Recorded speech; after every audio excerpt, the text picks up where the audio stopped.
எப்படிப்பட்ட வாய்வு இருந்தாலும் சரி, அது எந்த இடத்துல உங்களுக்கு வாய்வு பிடிப்பா மாறி இருந்தாலும் சரி, வாய்வு வெளியேறல, ரொம்ப கஷ்டமா இருக்கு, ஒரு சிலருக்கு உடம்பெல்லாம் வலிக்குது, கேஸ் ரொம்ப அதிகமாயிடுச்சு, என்ன பண்றதே தெரியல அப்படின்றீங்களா?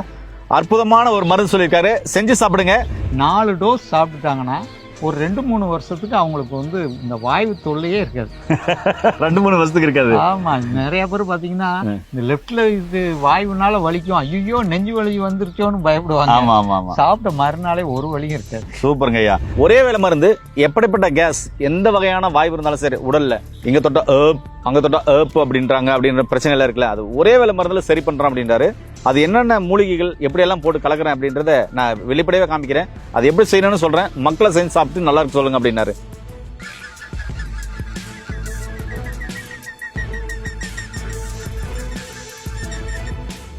வணக்கம் நண்பர்களே, உணவே மருந்து என்ற அழகிய குடும்பத்தில் என்னோட கூட சேர்ந்து பயணித்துக் கொண்டிருக்கும் என்னுடைய அனைத்து உறவுகளுக்கும் உங்கள் அன்பு சோழனின் நன்றியும் வாழ்த்துதலும். நம்மளோட பாத்தீங்கன்னாக்கா பாரம்பரிய சித்த வைத்தியர் மதிப்புக்குரிய ஆனந்தையா இருக்காரு. ஒரே வேளை மருந்து எப்படிப்பட்ட கேஸ் எந்த வகையான வாய்வு இருந்தாலும் சரி, உடல்ல இங்க தொட்டா அங்க தொட்டா அப்படின்றாங்க, அப்படின்ற பிரச்சனை எல்லாம் இருக்குல்ல, அது ஒரே வேளை மருந்துல சரி பண்றோம் அப்படின்றாரு. அது என்னென்ன மூலிகைகள் எப்படி எல்லாம் போட்டு கலக்குறேன் அப்படின்றத நான் வெளிப்படையா காமிக்கிறேன். அது எப்படி செய்யணும்னு சொல்றேன், மக்களை செஞ்சு சாப்பிட்டு நல்லா இருக்கு சொல்லுங்க அப்படின்னாரு. அப்ப எல்லா வகையான வாய்வும் சரி பண்ணக்கூடிய ஒரு அற்புதமான மாமரத்தை பத்தி தான் இந்த வீடியோல பார்க்க போறோம். வாங்க வீடியோக்குள்ள போலாம். ஐயா வணக்கம் ஐயா. வணக்கம் ஐயா. எந்த வகையான வாயு சம்பந்தமான பிரச்சனைகள் உடல்ல ஏற்பட்டிருந்தாலும் சரி, இது 40 வயசுக்கு மேற்பட்டவர்களுக்கு அதிகமாவே இருக்கு, அவங்களுக்கு ஒரே வேளை மருந்துல சரியாகும் அப்படின்னீங்களே, அது என்னென்ன மூலிகைகள் சேர்க்கறீங்க, அது என்ன மருந்து, அது எப்படி சாப்பிடணும் ஐயா? அது வந்து வெட்டவாய்வு செந்துரம்னு ஒரு பொட்டணையா. வெட்ட வாய்வு செந்துரம். ஆமா, கையில இருக்கிற 4 பொட்டணம் தான் இருக்கும். 4 பொட்டணம். 4 பொட்டணம் தான். 15 நாளைக்கு ஒரு தடவை ஒரு பொட்டணம் சாப்பிட்டா போதும். இந்த பொட்டணம் வந்து 4 பொட்டணம் உள்ள இருக்கும். 15 நாளைக்கு ஒருக்க ஒரு பொட்டணம் தேன்ல கலந்து சாப்பிட்டுட்டு காலையில வெறும் வயிற்றுல சாப்பிடணும். கருப்பட்டி காப்பி, கருப்பு காப்பி குடிக்கணும். பிளாக் காப்பி மாதிரி தேன்ல கலந்து சாப்பிட்டு கருப்பட்டி காப்பி, கருப்பு காப்பி குடிச்சாங்கன்னா ஒரு 4 தடவை மட்டும் பேதி போகும். 4 to 5 தடவை போகும். இந்த பேதியிலேயே ஒரே டோஸ்ல அவங்க உடம்புல இருக்க கேஸ் பூராமே போயிடும். ஒரே டோஸ். அடேங்கப்பா. அப்படி என்னென்ன மூலிகைகள் கலக்குறீங்க?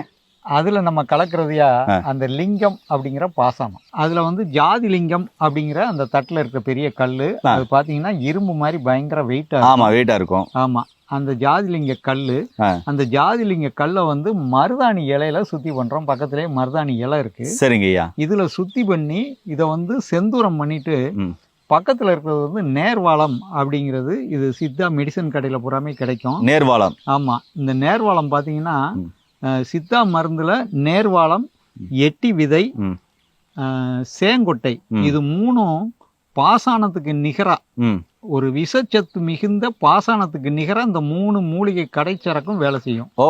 இந்த நேர்வாளத்தை ஒரு பருப்பை உடைச்சி உள்ள எடுத்தோம் அப்படின்னா நிலக்கடலை பருப்பு மாதிரி இருக்கும். அதுல 4ல் 1 பங்கு சாப்பிட்டோம்னா 20 தடவை பேதி போகும். அப்படி உடம்ப வந்து சுத்தி பண்றது.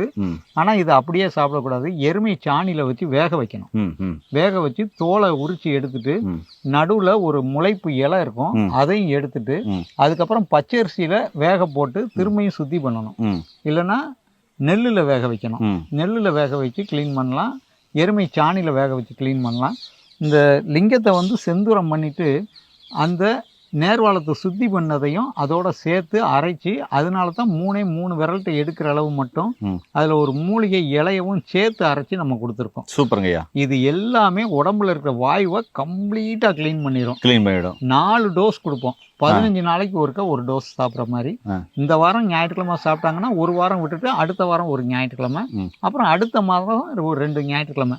4 டோஸ் சாப்பிட்டுட்டாங்கன்னா ஒரு 2-3 வருஷத்துக்கு அவங்களுக்கு வந்து இந்த வாய்வு தொல்லையே இருக்காது.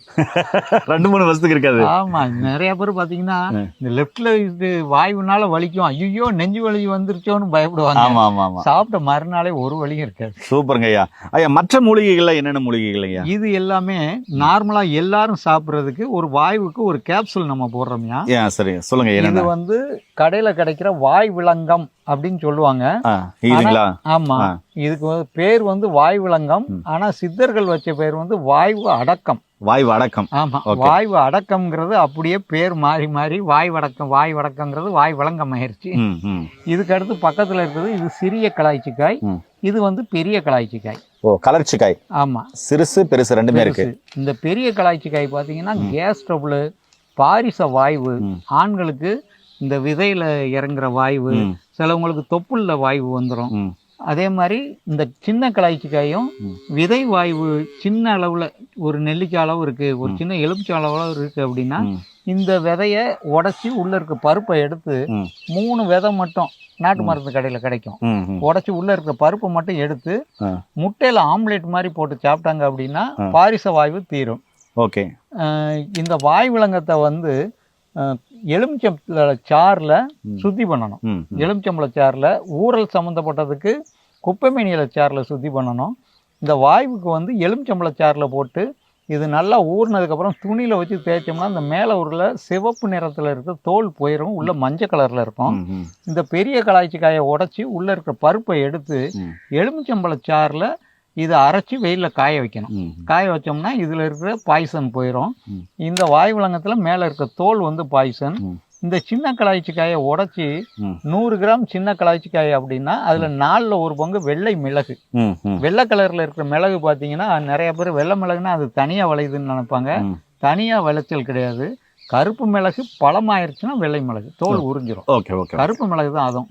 இந்த பக்கத்தில் இருக்கிறதுலே விலை உயர்வான நூக்ரா பெருங்காயம். இந்த நூக்ரா பெருங்காயம் இந்த 4மே சம அளவு சேர்த்து ஒரு கேப்சூலா போடுறோம். இந்த கேப்சூல் வந்து எங்களுக்கு பேதியெல்லாம் சாப்பிட்றதுக்கு பயமா இருக்கியா, எங்களுக்கு கேப்சூல் வடிவில் கொடுத்துருங்க, கிராஜுவலா குறைஞ்சாலும் பரவாயில்ல அப்படிங்கிறவங்களுக்கு அந்த கேப்சூல் காலை 1 இரவு 1 சாப்பாட்டுக்கு அப்புறம் சாப்பிட்றதுக்கு நம்ம கொடுக்குறோம். இது வந்து வாய்வு அவங்களுக்கு கம்ப்ளீட்டா தீர்ந்துடும். 1 மாதம் சாப்பிட்டா போதும். அதுக்கப்புறம் அவங்களுக்கு வாய்வு சம்மந்தப்பட்டதுக்கான மருந்து எதுவுமே தேவைப்படாது. 1 மாதம் சாப்பிட்டா போதும், அதுக்கப்புறம் வாயு சம்பந்தமான பிரச்சனைக்கு மருந்து தேவையில்லை. சரிங்க. இது சாப்பிடும்போது பத்தியங்கள் ஏதாவது இருக்கணும் ஐயா? பத்தியம்னு பெருசாக ஒன்றும் கிடையாதுயா. உருளைக்கிழங்கு இந்த கேஸ் ட்ரபிள் இல்லாத ஐட்டங்கள் கொஞ்சம் குறைவாக சாப்பிட்டுக்கிறது ரொம்ப நல்லது. நேரிலே எப்படிப்பட்ட வாய்வு இருந்தாலும் சரி, அது எந்த இடத்துல உங்களுக்கு வாயு பிடிப்பா மாறி இருந்தாலும் சரி, இல்லை கேஸ்ட்ரிக் அல்சர் இருக்குது, பெப்சிக் அல்சர் இருக்குது, அதுக்கு மருந்து எடுத்துருக்கிறேன், ஆனால் கேஸ் இருக்குது, ஆனால் வாய்வு இருக்குது. அதனால் பார்த்தீங்கன்னாக்கா ஒரு சிலருக்கு வாய்வு வெளியேறல, ரொம்ப கஷ்டமாக இருக்குது. ஒரு சிலருக்கு உடம்பெல்லாம் வலிக்குது, வாய்வுனால வாய்வு பிடிப்பாக இருக்குது, கேஸ் ரொம்ப அதிகமாயிடுச்சு, என்ன பண்ணுறதுனே தெரியல அப்படின்றீங்களா? அற்புதமான ஒரு மருந்து சொல்லியிருக்காரு, செஞ்சு சாப்பிடுங்க. இல்லைனா கீழே போகிற நம்பர் கால் பண்ணிங்கன்னா படித்த பட்டதாரி மருந்து மூலமாக ஐயா கொடுக்குற அந்த மெடிசன் எடுத்துக்கோங்க. 15 நாளுக்கு ஒரு பேக்கெட்டுங்க. எல்லா வகையான வாய்வும் சரியாயிடும். 40 வயசுக்கு மேற்பட்டவங்க பார்த்தீங்கன்னா இந்த வாய்வு பிரச்சனைலாம் நிறைய அவசரப்படுறீங்க.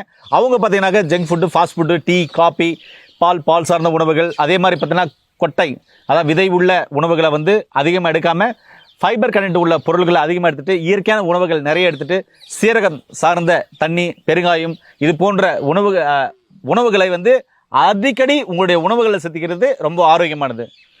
இதோடு சேர்த்து பார்த்தீங்கன்னா கீரையில் நிறைய வகைகள் இருக்குது. அது மாதிரி கீரைகளெல்லாம் சாப்பிட்டு நோய் நொடி இல்லாமல் ஆரோக்கியமாக வாழுங்க. மீண்டும் இன்னொரு அருமையான பதிவில் உங்களை என்ன சந்திக்கும் வரை உங்களுக்கு இந்த விடை பெறுவது உங்கள் குடும்பத்தில் ஒருவனாக உங்கள் அன்பு சகோதரன் ஹரிதாஸ். நன்றி, வணக்கம். வணக்கம் ஐயா.